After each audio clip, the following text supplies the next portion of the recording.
Abra, irmão, a tua Bíblia no livro de Gênesis, capítulo 12. Hoje vamos falar sobre família. Amém? Que o Senhor nos abençoe nessa jornada. Gênesis, capítulo 12, do versículo 1 ao 3. Rapidamente vou ler a palavra do Senhor. Ora, disse o Senhor a Abraão: sai da tua terra, da tua parentela e da casa de teu pai e vai para a terra que te mostrarei. De ti farei uma grande nação e te abençoarei e te engrandecerei o nome. Sê tu uma bênção. Versículo 3. Abençoarei os que te abençoarem e amaldiçoarei os que te amaldiçoarem. Em ti serão benditas todas as famílias da terra. Senhor Jesus, obrigado pela tua palavra, obrigado por esse momento de desfrute, nesse momento em que tu podes receber toda a honra, toda a glória, o louvor que te é devido, Senhor. Neste momento queremos ouvir a tua palavra, queremos aplicá-la na nossa vida, na nossa família, na tua igreja. Faça, Senhor, tudo o que te apraz. Senhor, que não haja nenhum empecilho para que a tua palavra seja propagada, seja vivida e que tudo isso seja para a honra e glória do teu nome. Senhor, estamos aqui completamente abertos à tua palavra. Abre o nosso entendimento, abre, Senhor, para que possamos andar no caminho que nos é devido e não andar em heresias, em caminhos parecidos que nos conduzem à morte. Senhor, mais uma vez te damos graças por tudo que já fizeste e por tudo que ainda irás fazer neste dia. Senhor, entregamos completamente este momento nas tuas mãos, oramos com fé, em nome de Jesus Cristo. Amém. Glória a Deus. Hoje, irmãos, temos de sair daqui e responder a uma pergunta. Deus está na nossa família? Se hoje desse para dar um título a essa mensagem, a essa ministração, o título seria: Deus está na tua família? E por que que o Senhor conduziu para nós falarmos disso hoje? Família. Eu tenho visto que muitas pessoas, mesmo no nosso meio, têm dúvidas da ação de Deus na nossa família. Por quê? Primeiro, fruto daquilo que vem na vida dos outros. A pessoa ora, os outros oram, recebem carro, casa, os filhos nascem com saúde, tudo dá bem. E essas pessoas estão sempre a jejum, oração, propósito e parece que nada avança. Segunda coisa, nós estamos numa geração digital.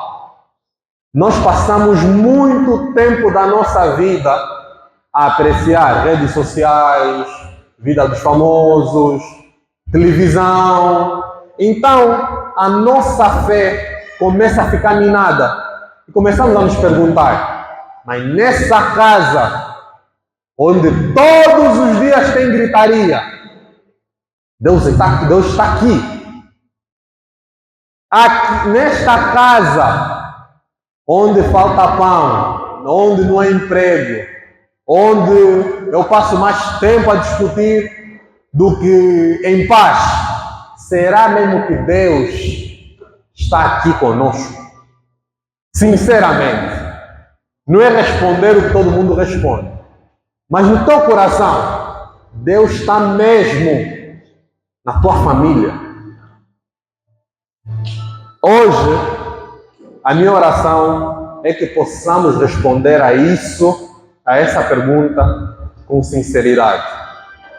Se Deus está ou não na nossa família. Amém? Deus é um Deus que tem um propósito com a família, irmãos. O versículo que nós acabamos de ler foi o chamado de Abraão. E nesses 3 versículos, a parte que me chama mais a atenção hoje é o versículo 3, que diz: Abençoarei os que te abençoarem, amaldiçoarei os que te amaldiçoarem. Em ti, Abraão, serão benditas todas as famílias da terra. Deus é um Deus de família, irmãos. Logo que Deus criou as coisas e terminou com a criação do ser humano, tudo que Deus criou, Deus disse, é bom. Chegou no ser humano, no homem disse, não é bom que o homem viva só. Aquilo já estava a apontar para o propósito da família. Ele criou o ser humano perfeito e disse, não é bom. Os animais, está tudo bem. Céu e terra, está tudo bem. Os peixes, está tudo bem. As aves, está tudo bem. O homem, não é bom que ele viva sozinho. Deus já estava a mirar para a família. Amém? E não apenas por aí, irmãos. O salmista, no Salmo 68, no verso 6, ele diz que Deus faz com que o solitário habite em família. Por outras palavras, o autor do livro de Salmos está a dizer, Deus, como uma forma de mostrar a bênção no ser humano, ele faz com que o ser humano habite em família. Muitas vezes, não quero dizer todas, porque não verifiquei ainda todos, mas muitas vezes a bênção de Deus está associada à família. Vou dar aqui alguns exemplos na Bíblia. Primeiro exemplo, Isaac, quando abençoou Jacó, pediu a Deus que Jacó fosse fecundo, que se multiplicasse. Por outras palavras, que tivesse família. Segundo exemplo, as parteiras no Egito, no livro do Êxodo, que não mataram as filhas dos judeus, a Bíblia diz, por terem feito isso, Deus lhes constituiu casa. Na nossa linguagem, pelas parteiras não terem sacrificado os filhos dos hebreus, Deus lhes deu família. Há um homem que guardou a arca da aliança na sua casa. E a Bíblia diz, por ter guardado a arca da aliança da sua casa, ele foi abençoado? Não. A sua casa foi abençoada. A sua família foi abençoada. Só ele é que guardou a arca. Mas a bênção foi para quem? Para a família. Deus tem um propósito com a família. O nome desse homem é Obed-Edom. Moisés, quando subiu no monte para declarar a bênção e a maldição, ele disse, sejam fecundos. Por outras palavras, a bênção está associada à família. Irmãos, Salomão disse que a esposa é uma bênção. Está no livro de Provérbios. É uma bênção. A família é uma bênção. Amém? O melhor de todos os... No livro do Levítico está. Quando as primícias da terra deviam ir para o sacerdote, e o sacerdote devia alimentar a sua casa. Ou seja, o melhor da terra ia para quem? Para a família. Irmãos, a Bíblia está cheia de exemplos da bênção estar sempre associada à família. No livro de Provérbios está escrito que o solitário insurge-se contra o Senhor. Na nossa linguagem comum, o solitário, viver solitário, é contrário ao que Deus quer. O que só procura os próprios interesses, o que vive só para ele, tudo eu, este está contra o Senhor. Amém? Deus é um Deus de família, irmãos. E para respondermos à pergunta, que é o tema da ministração de hoje, que tal avaliarmos a família dos patriarcas? Abraão, Isaac e Jacó, que são os patriarcas de Israel. De Jacó, que é Israel, vieram as 12 tribos. Issacar, Zebulon, Judá, Dan, Levi e por aí em diante. Vamos avaliar a vida dos patriarcas, a vida em família, e ver se nós somos abençoados, se Deus está conosco na nossa família, ou estamos aqui a nos enganar. Amém? Aperta o cinto. Hoje vai ser rápido, mas vai ser um soco no estômago. Primeiro, por 2 vezes, irmãos, por 2 vezes, o patriarca Abraão não defendeu a sua esposa diante de Faraó e nem diante de Abimeleque. Abraão, a Bíblia diz que ele foi para o Egito e a passarem a fronteira disse: Sara, antes chamava Sarai, Sarai, minha esposa, você é muito bonita. Assim que os egípcios te virem, vão me matar. Diga a todo mundo que você é minha irmã. E o que me chama a atenção é o propósito de Abraão ter feito isso. A Bíblia diz, no versículo 13, no capítulo 12 de Gênesis: Dize, pois, que és minha irmã, para que me considerem por amor de ti e por tua causa me conservem a vida. Ou seja, o patriarca não protegeu a sua esposa. Mas Abraão não era o pai da fé? Ou não é o pai da fé? Sabe o que significa pai da fé? Se você crê em Deus, essa fé que você tem, o pai dessa fé é Abraão. Abraão, diante do primeiro perigo da esposa, meteu o pé fora. Você é muito bonita, Sarai. Vão me matar. Ele não fez uma vez, fez 2. Primeiro contra o faraó, o rei do Egito. Segundo contra Abimeleque, rei de uma cidade chamada Gerar. Isso está na Bíblia, não como exemplo daquilo que devemos fazer. Até porque Paulo, falando aos Efésios, ele disse aos maridos: amem as vossas esposas, tal como Cristo amou a igreja, ao ponto de, se possível, se necessário, dar a vida pela tua esposa.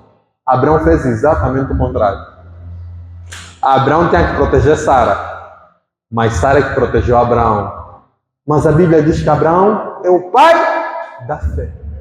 Irmãos, eu imagino se nós estivéssemos lá. Imagina que as irmãs aconselharem Sara: Abraão não te protegeu?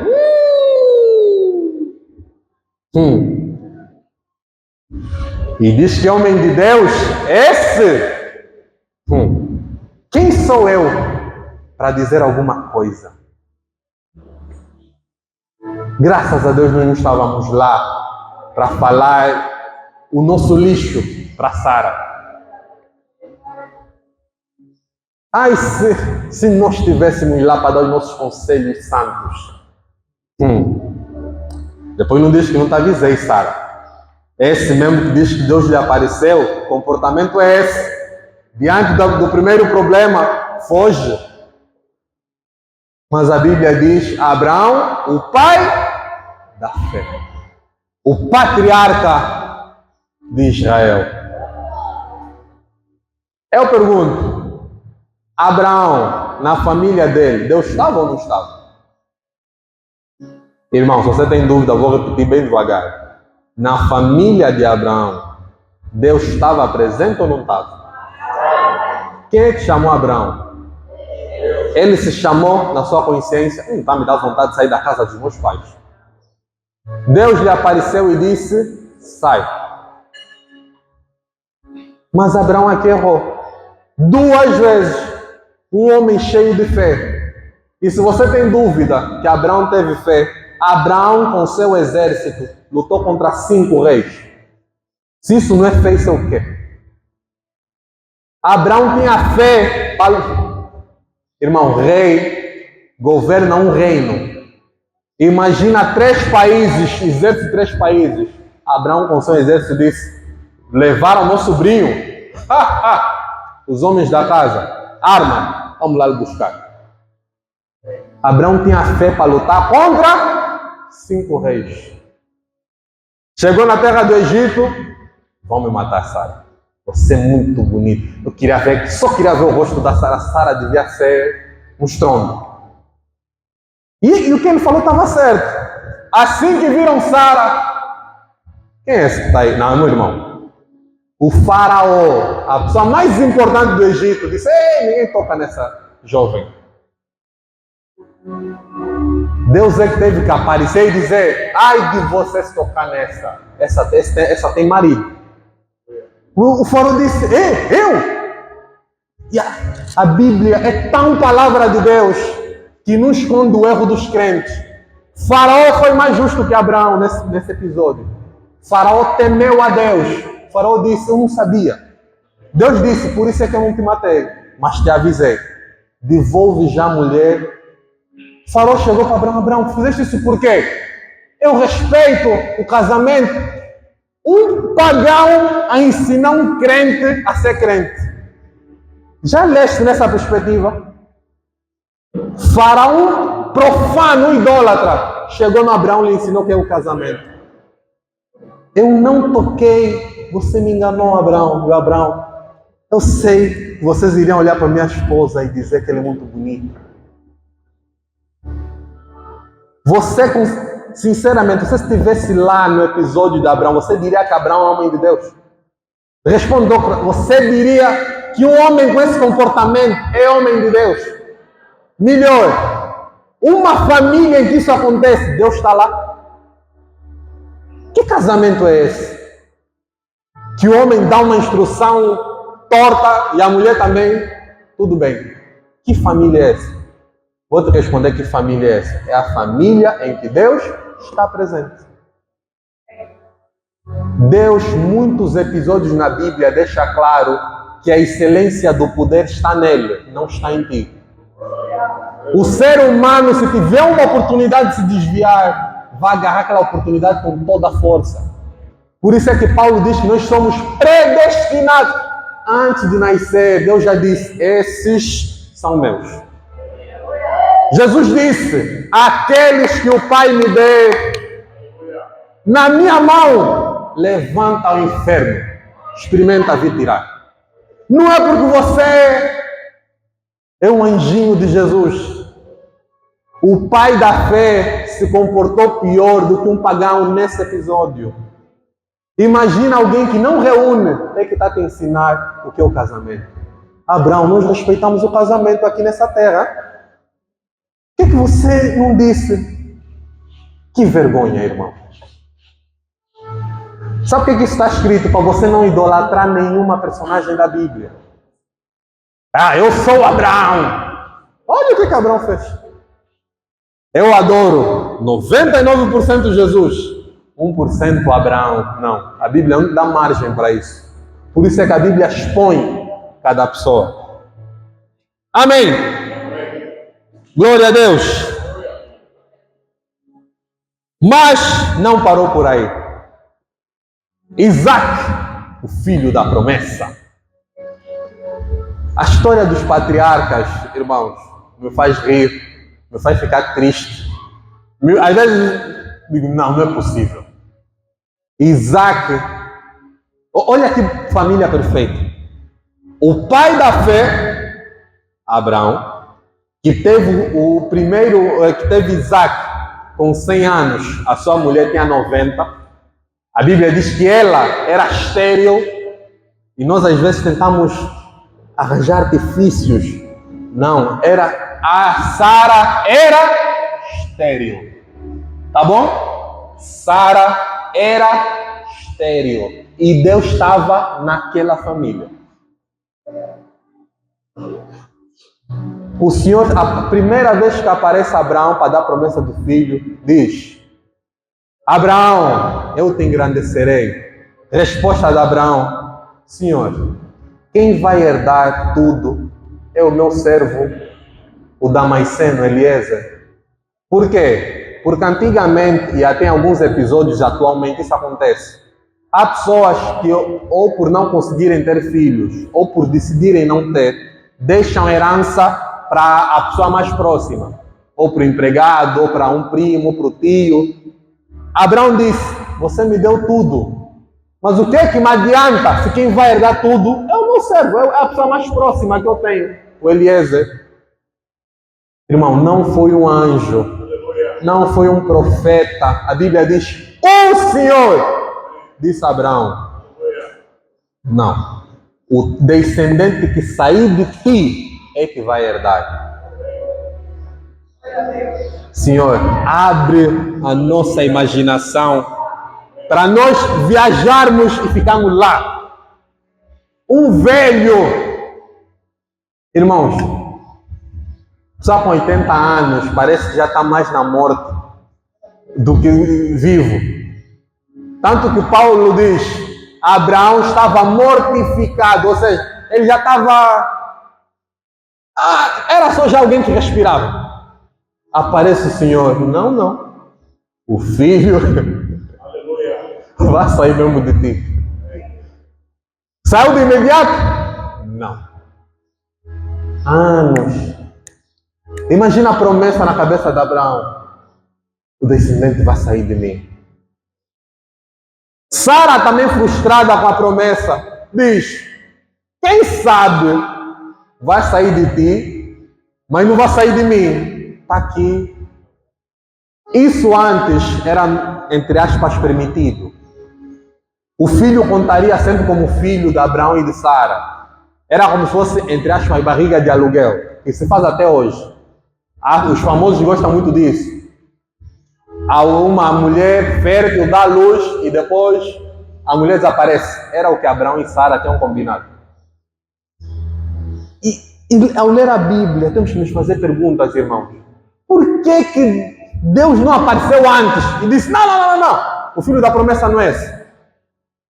Abraão se envolveu com a serva de Sara, teve o filho. Depois aparece o Senhor. De novo: Abraão, sou eu. Once again. Novamente eu. Senhor, o meu filho. Não. Esse também vou lá abençoar. Dele vão sair 12 tribos. Mas o filho é com a Sara. Ao ponto de Sara, no seu coração, riu. Ainda Abraão velho, eu velha. E o Senhor: a Sara riu por quê? Eu, Senhor? Não, você riu. Daqui a um ano, neste mesmo período, você estará com o bebê no colo. E o nome do bebê, Isaac, significa meu sorriso, meu motivo de alegria. Olha aqui, que família, irmãos! Isaac, o filho da promessa. Ao ponto de Paulo ter dito, usou a alegoria de Isaac e Ismael. São duas alianças. A aliança na carne, que dá para a escravidão. A aliança do espírito, que é a nossa. Todos nós somos descendentes espirituais de Abraão. Somos descendentes de Isaac, porque somos filhos da promessa. Não somos filhos segundo a carne. Se a história parasse aí, o que você diria? A partir daí, a história se inverteu. Bênção sobre bênção. Não é verdade? A partir daí, Abraão errou aí um pouco, mas a partir daí a história começou a correr bem. E de fato, irmãos, há coisas que estão escritas aí na Bíblia que são realmente inspiradoras. Eu não sei se tem um casamento mais bonito do que de Isaac e Rebeca. Abraão velho chamou o servo mais velho de casa. Servo, promete-me hoje diante do Senhor. E disse: põe a mão debaixo da minha coxa. Isso era uma forma de prometer. Põe a mão debaixo da minha coxa. Vai para a minha família que está em Canaã, onde nós vamos habitar. Vai buscar lá no meio da minha família esposa para Isaac. Que oração é essa? E o servo disse: e se Deus não me mostrar? Você está desimpedido dessa promessa. Quando o servo chegou, disse, parou diante do poço e disse: ó Senhor, Mostra que hoje você é bom. Irmão, quando eu leio essa oração, se isso não te mexe, irmão, você já morreu por dentro. A fé de Abraão é uma fé tão forte que contagiou os empregados. Esse servo não lhe mandaram orar, irmão. Lhe mandaram ir buscar uma esposa. Mas Abraão era tão crente que o servo, antes de procurar a esposa para o filho do chefe, parou e disse: vou orar. Senhor, se você realmente está com o meu senhor Abraão, que venha uma mulher a buscar água, me dê água e diga, vou dar.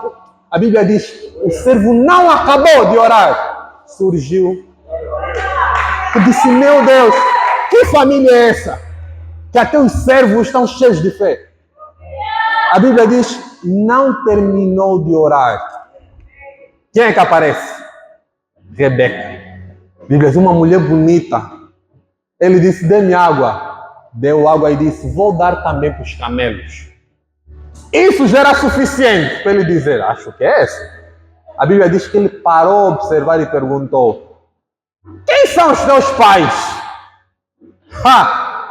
Rebeca era neta de Abraão. A Bíblia diz que o servo ajoelhou e disse, graças a Deus, esse Deus ama o meu Senhor. Que casamento bonito, irmão. Casamento fruto de oração. Literalmente, quem escolheu a esposa de Isaac foi Deus. Abraão não sabia quem era a esposa, ele tinha um desejo. Disse, vai buscar uma na minha família. O Senhor pegou assim na mão do servo. É esta aqui. Nós pensamos que a família que a nossa família ter Deus é tudo correr às mil maravilhas. Mesmo que nós não verbalizemos, nós pensamos isso. Como é que você avalia se Deus está com alguém? Se tudo der certo, se tiver trabalho, se tiver um carro que não lhe dá problema. Como é que você avalia se o Senhor está aqui no nosso meio? Se a igreja ficar com uma construção maravilhosa. Não é verdade? No nosso coração nós pensamos que Deus está quando tudo dá certo. Vamos agora ver esse casamento abençoado.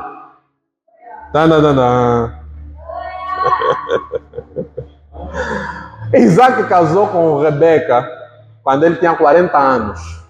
Pasmem, Rebeca era estéril. Mas Deus não disse que no meio do seu povo não haverá mulher estéril. Disse ou não disse? Ai, graças a Deus que nós não estávamos lá. Senão iríamos falar com cada coisa no Isaac. Isaac, você se precipitou. Essa não era a mulher que Deus te preparou. Era ou não era? Não foi Deus que mostrou qual era a mulher?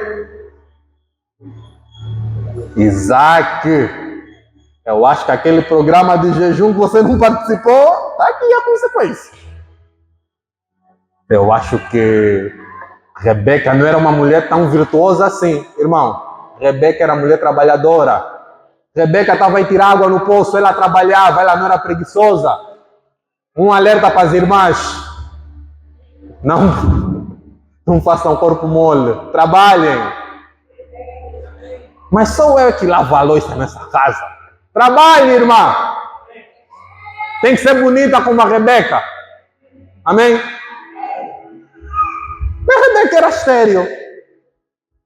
A Bíblia não diz que Rebeca tinha dificuldades para engravidar. Não. A Bíblia diz que Rebeca era estéril. Quem é que pecou aí? Abraão, Isaac, Rebeca. Onde é que estava o pecado aí misturado? Isso é uma chamada de atenção para nós. Se você acha que andar com Deus é sinônimo de tudo dar certo, a tua fé ainda é muito infantil. Se você ainda não pulou essa fase de se tudo não me der certo, vou ficar triste, não vou reunir, Não vou falar amém. Se tantos anos de igreja, isso ainda não entrou no teu coração, irmão, que o Senhor tenha misericórdia de nós. Mas, Braulio, não tem a lei da semeadura e colheita? Tem. Mas não é a única lei que existe na Bíblia. Há coisas que acontecem, irmão, vou te falar de maneira mais crua, porque Deus quer. Podemos ficar aqui a fazer uma exegese, a tentar procurar pelo no ovo. Não é a coisas, irmão, que Deus quer para a glória ser dele. Jó sofreu por quê, irmãos? Porque Deus queria. É pesado ouvir isso. Não é um desincentivo para você parar de reunir. Não, não é o contrário. É para você ficar mais crente. Há coisas que acontecem na nossa vida porque Deus quer, irmão. Deus queria salvar os de Nínive. Os de Nínive fizeram o que para ser salvos? Eram santos? Não. Colonizaram Israel, maltratavam. O Senhor decidiu. Vai lá pregar para Nínive. O profeta, coitado do profeta, tentar ensinar Deus a ser Deus. Nínive? Eu? Nínive é por aqui? Ele foi por aqui. Quando Deus quer, não adianta, irmão. Não adianta. Deus lhe pegou, eu te mandei para Nínive. Não é questão de jejum e oração. Você nunca vai ensinar a Deus ser Deus. Pedro, mata e come. Não, eu não posso comer isso. 3 vezes queria ensinar Deus a ser Deus. Pedro, mata e come. Não estou a dar uma sugestão. Não. Mata e come. Até que o Espírito Santo deu a luz para Pedro. O Evangelho também é para os gentios. Não tente ensinar Deus a ser... Não tente controlar a Deus com oração. Samuel orou. Deus lhe apareceu. Samuel, estás a orar mais por Saul. Por quê? Se eu já lhe rejeitei. Das poucas vezes que Deus mandou parar de orar. Porque ele já queria tirar Saul do trono. Se há uma coisa que Deus quer fazer, não tente procurar quem errou, quem pecou. Se Deus quer fazer, acabou. Ele vai fazer. Rebeca não era estéril porque não tinha fé ou porque o casamento foi por emoção. Não! Deus queria que ela fosse estéril. Isaac casou com Rebeca. Isaac tinha 40 anos. A Bíblia diz, vou ler para não errar. Se a história dos patriarcas, irmão, não mexer contigo, não sei o que pode mexer mais. Gênesis capítulo 25, verso 20 ao 22. Ele tinha 40 anos. Ele quem? Isaac. Ele tinha 40 anos quando tomou por esposa Rebeca, filha de Betuel, o arameu de Padan-Aram, e irmã de Labão, o amorreu. O arameu, desculpa. Isaac orou ao Senhor por sua mulher, porque ela era estéril. O Senhor ouviu as orações dele. E Rebeca, a mulher de Isaac, ficou grávida. Lendo assim, o que parece?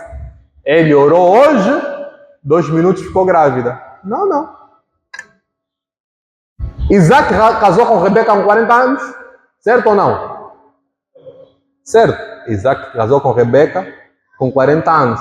Sabe com quantos anos o filho nasceu? Isaac tinha 60. Matemática simples. 40 ou 60 menos 40. 20. Isaac orou quanto tempo para Rebeca ficar grávida? 20 anos, irmão! Você participou num programa de jejum de 21 dias. Acha que fez grande coisa. 1 dia de jejum. Liga para o irmão, pô, já que estou quase a morrer. Não posso comer só uma carninha. É a nossa fé, irmão. É a nossa fé.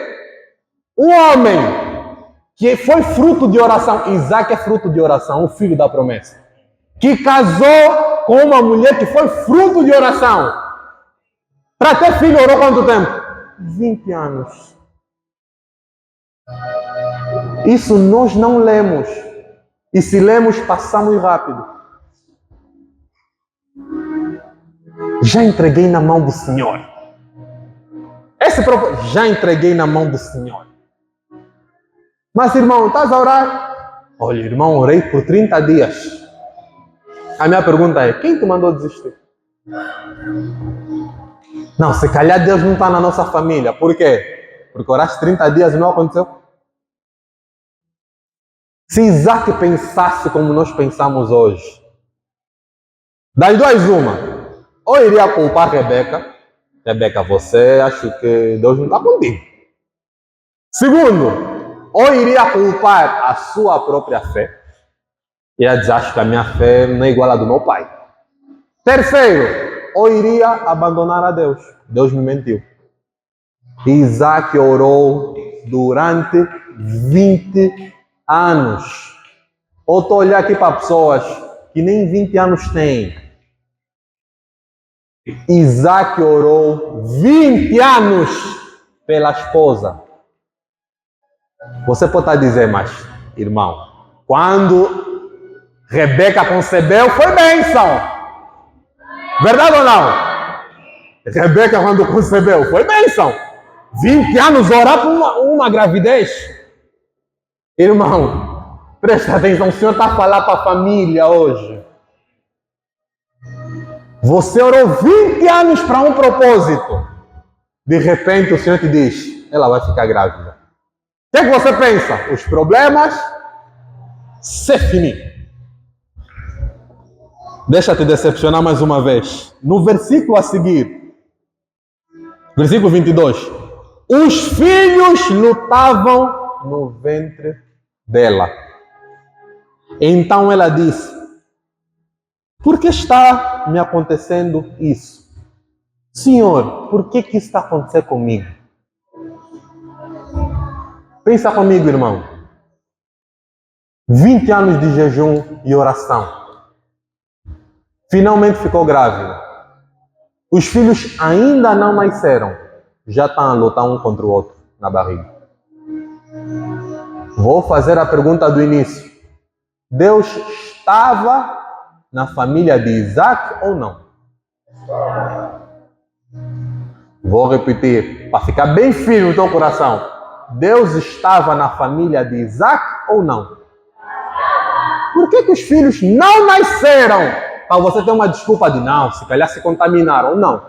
Não nasceram ainda. Já não se gostam na barriga. Rebeca perguntou, Senhor, isso é uma prova que Rebeca tinha fé. Ela orou, Senhor, por que está me acontecendo isso? Resposta de Deus, tens duas nações aí contigo. Uma vai lutar contra a outra.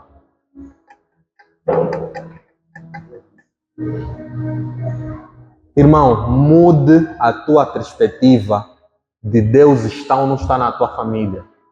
Se você continuar a pensar que Deus está na tua família, é tudo dar certo, você vai se desviar. Nem Abraão, nem Isaac, nem Jacó tinham dúvida que Deus andava com eles. Eles não tinham dúvida. Olha os episódios que aconteceram. 20 anos de oração. Filhos não se gostam. Nem nasceram ainda, já não se gostam. Um quer matar o outro. Oração para casar.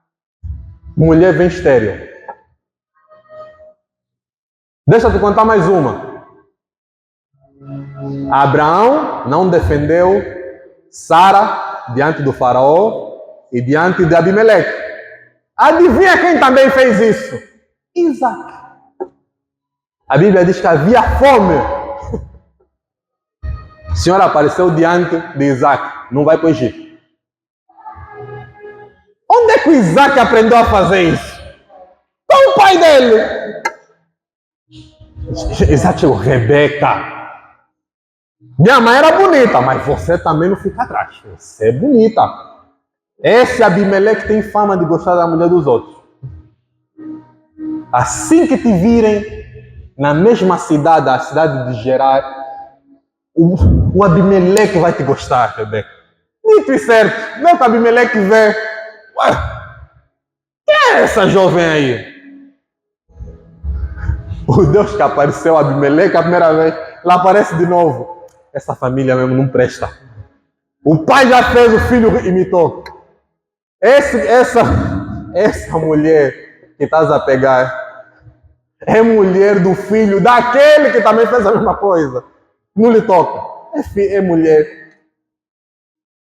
Abimeleque chegou diante de Isaac. Isaac, eu vejo como é que você acaricia a Rebeca. Ela não é tua irmã, coisa nenhuma, ela é tua mulher. Fizeste isso comigo por quê? O que eu te fiz? Mais uma vez um ímpio a ensinar o crente a ser crente. E é o filho da promessa.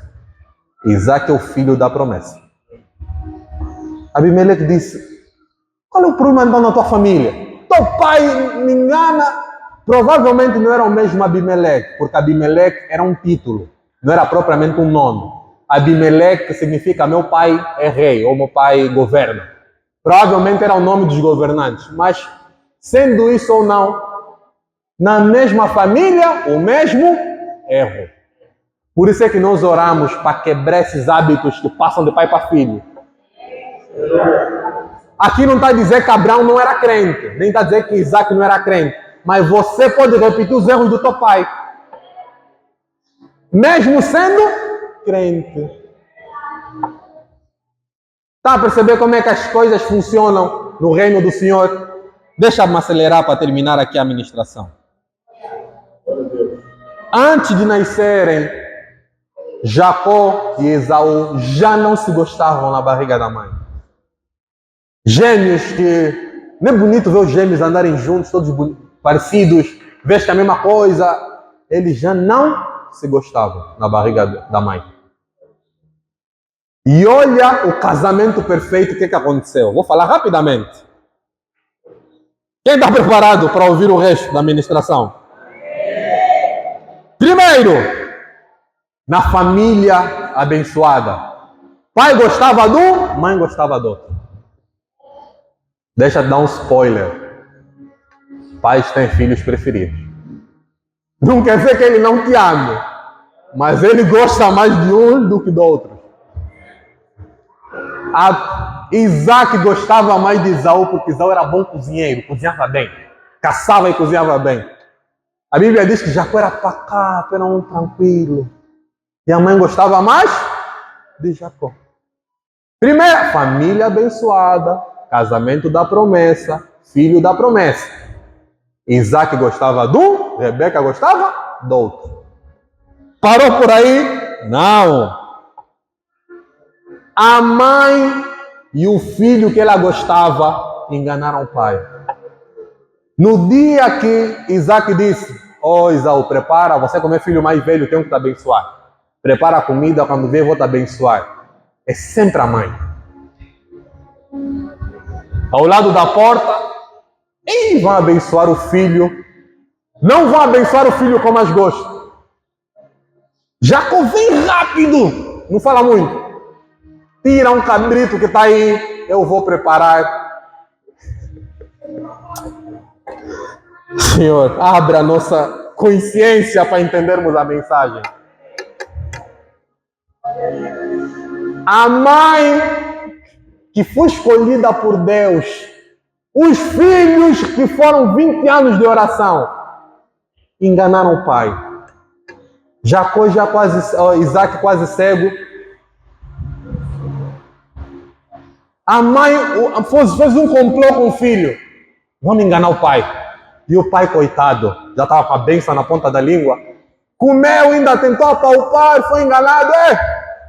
Bênção para ti, Jacó. Quem é que chega? Esaú.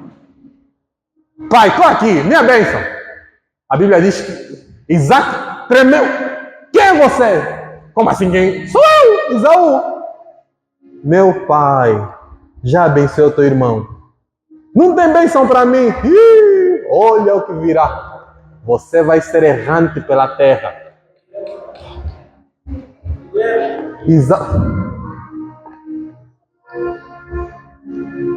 Senhor nos abençoa.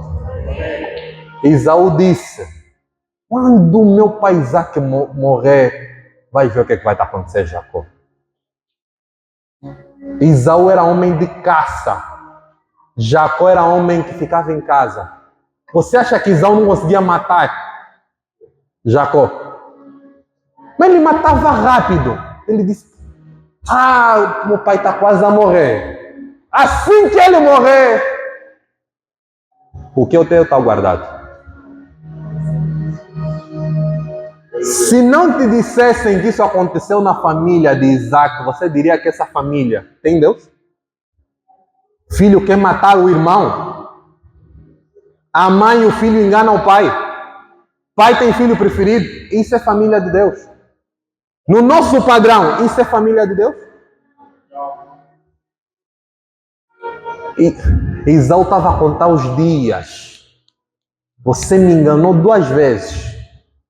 Perdi a bênção da primogenitura. E agora, só se eu não me chamo Esaú.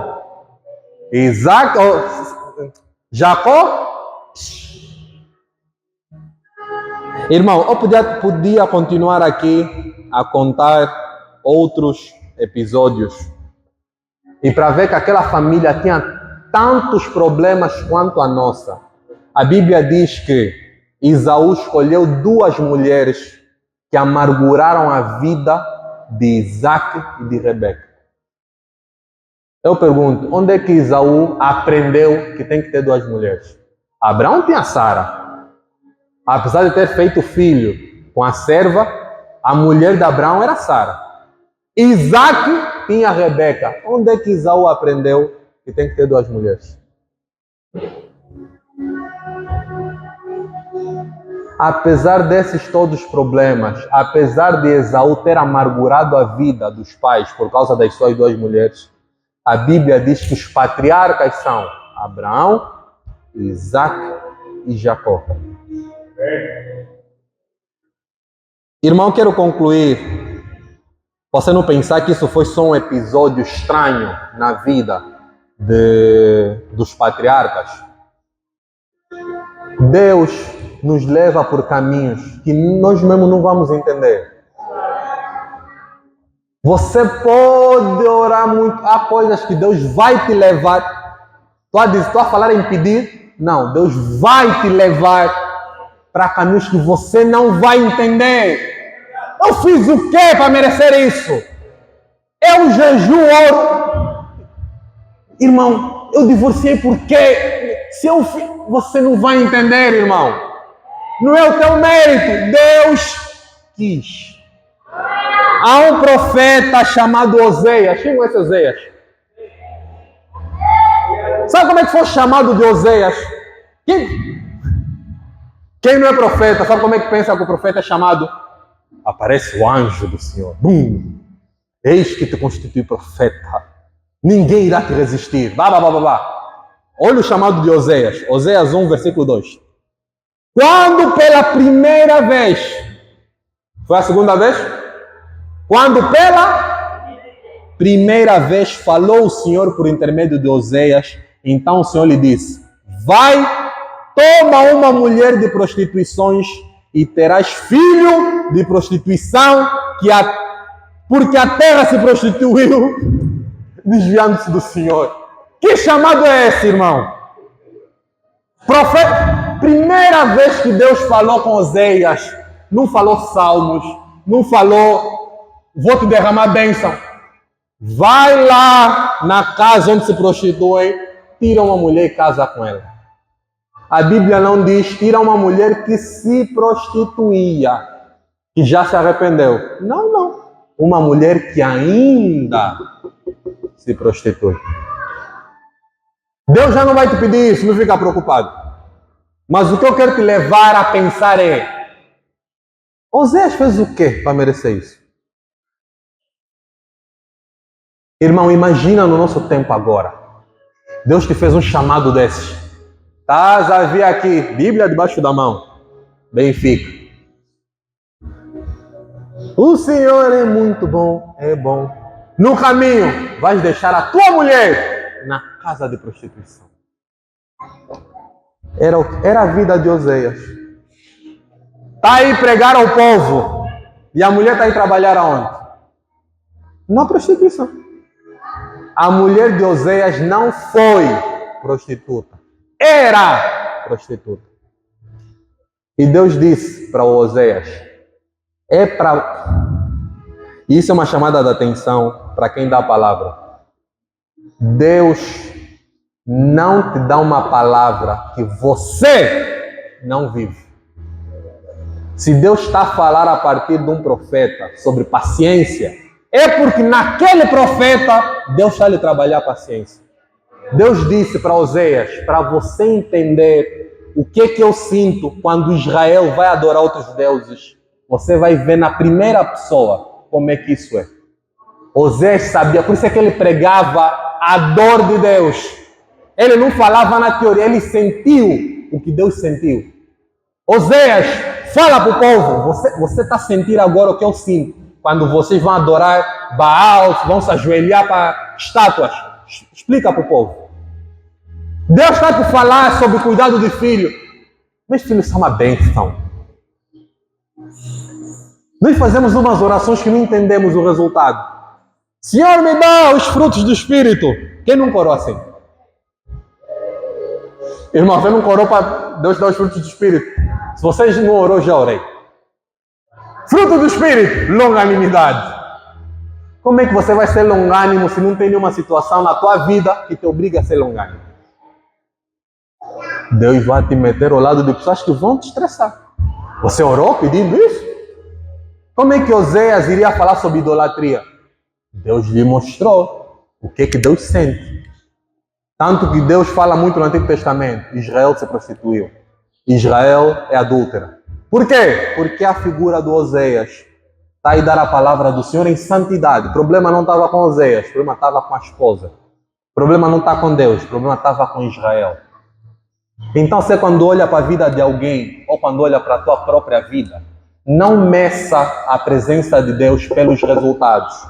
Meça pela santidade. Meça pela palavra de Deus. Deus está na tua família não porque tudo dá certo. Aqueles que roubam e conseguem viajar e ter uma vida para Paris, Deus está lá? Não. A Bíblia diz que luz e trevas não se misturam, ou luz e trevas não se misturam. Mas está tudo a dar certo na vida dele. Você acorda às 5 da manhã, trabalha que nem um escravo, volta às 22, mulher te estressa, marido te estressa, dinheiro ao invés de aumentar, só diminui. Deus está aí contigo ou não? Tá. Mas Braulio, lei da semeadura e colheita, você acha que todos os milionários trabalharam muito para ser milionários? Se a lei da semeadura e da colheita fosse a única lei da Bíblia, você tinha que ser milionário. Você trabalha muito? Se a lei da semeadura e colheita fosse a única lei, irmão, mudemos a nossa forma de ver quem Deus é. Isaías, no capítulo 48, verso 17, ele diz: assim diz o Senhor, o teu Redentor, o Santo de Israel: eu sou o Senhor, o teu Deus, que te ensina o que é útil e te guia pelo caminho em que deves andar. Isaías diz: eu sou o Senhor, eu é que te mando, eu sou Deus, eu vou te guiar pelo caminho que eu acho que você tem que andar. Irmão, você pode planear a tua vida. Eu vou estudar, me formar, ter um bom emprego, casar com uma pessoa crente, cuidar dos meus filhos crentes e vou morrer. No meio do caminho, gravidez, antes de terminar o estudo. Não estou a dizer que o Senhor te faz pecar. Não é isso que eu estou a dizer. O que eu estou a dizer é: os teus dias estão escritos no livro do Senhor. Ele já sabe. irmão, o caminho, quem te leva é Deus. O homem é uma ilusão você achar que você dirige a tua vida. Vou te perguntar, responde o teu coração. Você queria estar como está nos teus planos? Assim faz os teus planos, diz não. Eu hoje gostaria de estar assim como eu estou hoje. Ninguém gostaria. Sabe por quê? Porque quem dirige a nossa vida é Deus, irmão. Amém.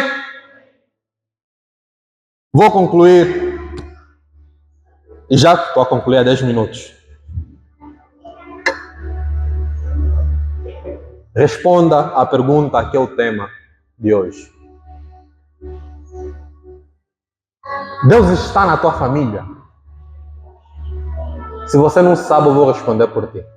Deus está na tua família. Não porque você é muito bom. Não porque os teus filhos são maravilhosos. Não porque o teu marido ou a tua esposa é santíssima. Mas porque Deus é misericordioso. Aquele carcereiro que se arrependeu e disse para Paulo: eu estou aqui. Paulo disse: crê no Senhor, será salvo, tu e a tua casa. Não por causa do carcereiro, porque o carcereiro prendeu um homem de Deus, pecou. Mas porque Deus é misericordioso, a partir de Paulo, Deus disse: para te mostrar que eu é que sou bom, você não é, eu vou estar contigo mesmo você não merecendo. Senhor, ajuda-nos a perceber essa mensagem. Senhor, abra o nosso entendimento para percebermos que a fé... Senhor, o que é que dá para falar mais, Senhor?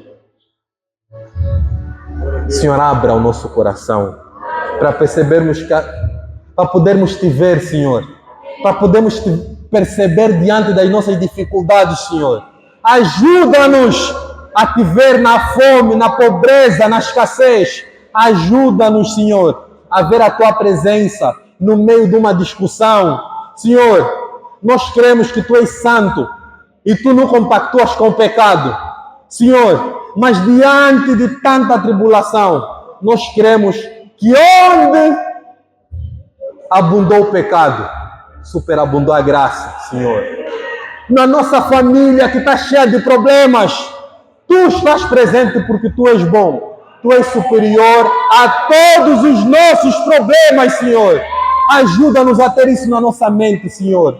Ajuda-nos a ver a história de Abraão, Isaac e Jacó e percebermos que apesar de eles serem pessoas falhas, terem uma vida falha e tu estás presente, nós também, que cremos em Jesus Cristo, somos pessoas falhas, cometemos erros, nossos filhos cometem erros, a nossa mulher, o nosso marido comete erros, mas tu estás presente na nossa família, Senhor. Que essa verdade não saia do nosso coração, que possamos combater pela nossa família e não contra ela. Senhor, ajuda-nos a todos os dias abençoarmos a nossa mulher, o nosso marido, os nossos filhos, a lançarmos palavras de bênção e não palavras de condenação. Ajuda-nos, Senhor, a amarmos a nossa família, tal como tu amas a nossa família. Ajuda-nos, Senhor, a ver a família como tu vês a família, Senhor. E que possamos permanecer firmes. E que naquele dia possamos te render glórias, te dar graças, porque tu não desististe da nossa família. E nós também, pela tua misericórdia, não desistiremos da nossa família. Ajuda-nos a ver a tua presença em meio a dificuldades. Ajuda-nos a ver que tu estás presente, mesmo quando as coisas estão a correr mal. Ajuda-nos a andar contigo firmemente em todas as circunstâncias, para que possamos dizer, como Paulo disse: tudo posso naquele que me fortalece. Eu posso suportar dor, posso suportar a bênção e não me desvio do Senhor. Pode acontecer todas as coisas.